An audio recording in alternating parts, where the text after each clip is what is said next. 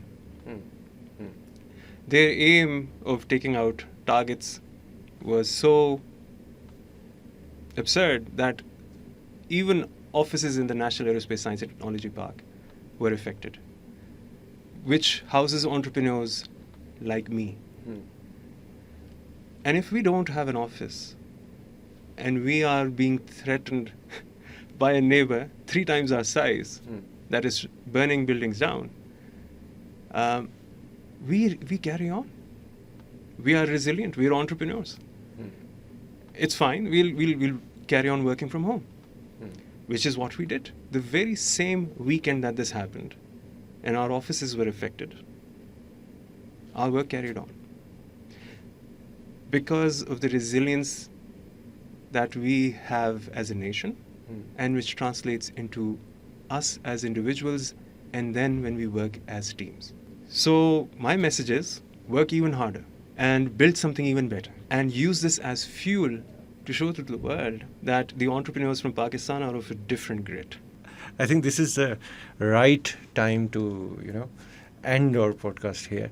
I'd really appreciate you coming again and talking on during the wartime, coming again and discussing the all-important Indus Water Treaty and its implications. Thank you. Thank you. Thank you, Saad. Peace through strength. یہ exhibit کی ہماری forces نے over the last few days. اور اگر آپ سوچیں کہ we as a nation کیا کر سکتے ہیں, تو جو بھی ہم نے بات کی کہ وی نیڈ ٹو گیو اور 100%. Peace through strength, peace through the development, peace through the stronger economy. اور اس سب میں ظاہری بات ہے ہمارا رول ہے, تو ہمیں اپنا رول پلے کرنے کی ضرورت ہے, کولیبریشنس اسٹرانگ کرنے کی ضرورت ہے, اور پوری نیشن کو یا پوری کنٹری کو 4 ڈفرینٹ لیولس پہ ہارمنی کریٹ کرنے کی ضرورت ہے. وہ انڈیویجول لیول ہے, وہ سوشل لیول ہے, وہ آرگنائزیشنل لیول ہے, اور وہ اسٹیٹ کا لیول ہے. تو state needs to provide us with the strategic vision and we need to follow that. کیسا لگا پروگرام کمنٹ میں ضرور بتائیے گا. اپنا خیال رکھیں. اللہ حافظ.